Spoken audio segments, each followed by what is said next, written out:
कोरोनाचा प्रादुर्भाव पुन्हा एकदा वाढत असल्यानं गावागावात चिंतेचं वातावरण तयार झालं आहे। याविषयी ग्रामीण भागात दिशा संस्था क्रेडिट एक्सेस ग्रामीण लिमिटेड यांनी जनजागृती करण्याचं काम हाती घेतलं आहे।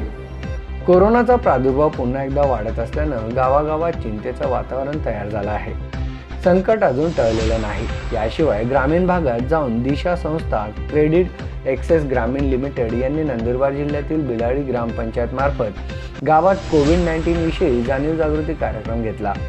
कार्यक्रमाच्या उद्घाटनाला गाडीला हिरवा झेंडा दाखवत सरपंच अर्जुन वसावे यांनी सुरुवात केली। यावेळी संस्थेमार्फत वाहनांवर ध्वनिशिके लावून कोरोनाविषयी जनजागृती करण्यात आली। यात सध्याच्या परिस्थितीत कोणकोणत्या गोष्टींविषयी काळजी घेतली पाहिजे, सामाजिक अंतर, मास्क वापरणे, सॅनिटायझरचे महत्त्व, हात धुण्याचे महत्त्व, खानपानमधील बदल याविषयी माहिती देण्यात आली। व्हिटॅमिन ए, बी, सी, डीचे महत्त्व, रोगप्रतिकारशक्ती कशी वाढवावी, गर्दीच्या ठिकाणी जाणे टाळणे, लहान मुलं, म्हातारे माणसं व गरोदर स्त्रिया यांची विशेष काळजी घेणे, लक्षण दिसल्यास तात्काळ दवाखान्यात जाऊन तपासणी करून घेणे, आपल्या घरी येणाऱ्या अंगणवाडी सेविका, आशा वर्कर, आरोग्य सेविकांना सहकार्य करून अफवांवर विश्वास न ठेवणे याबाबतचा संदेश देखील देण्यात आला आहे। यावेळी संस्थेचे विकास अधिकारी भूषण ब्राह्मणे चौकात संदेश देत होते।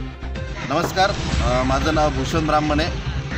नवे दिशा संस्था व क्रेडिट एक्सेस ग्रामीण लिमिटेड व बिलाडी ग्रामपंचायत यांच्या संयुक्त विद्यमाने आज बिलाडी गावामध्ये कोविड-19 जनजागृती कार्यक्रमाचं आयोजन आपण केलेलं होतं। या कार्यक्रमामध्ये प्रत्येक गावातल्या चौकामध्ये जाऊन लोकांना आम्ही जागृत करण्याचं काम करीत आहोत की या कोरोनाच्या काळामध्ये आम्ही कोणकोणत्या गोष्टींची काळजी घेतली पाहिजे आणि कोणकोणत्या गोष्टी आम्ही पाळल्या पाहिजे याच्यासाठी आम्ही जागृत करत आहोत। शासनाची योजना माझी कुटुंब माझी जबाबदारी याचा संदेश देखील आम्ही लोकांपर्यंत पोहोचवण्याचं काम करीत आहोत की एकच आमचं सांगणं आहे की तोंडाला मास्क, सॅनिटायझर, सोशल डिस्टन्स आणि हँडवॉश या 4 गोष्टी जर तुम्ही व्यवस्थितपणे पाळल्या, हाताळल्या तर 100% कोरोना आपल्या गावातनं येऊ शकत नाही। याच्यासाठी आम्ही प्रयत्न करीत आहोत। म्हणून आपल्या बिलाडी गावाचे सरपंच असतील, ग्रामपंचायत सदस्य असतील किंवा ग्रामस्थ असतील यांनी चांगल्या प्रकारे सहकार्य दर्शवल्याबद्दल सर्वांचे धन्यवाद। MDTV साठी रवींद्र गवळे, शहादा प्रतिनिधी।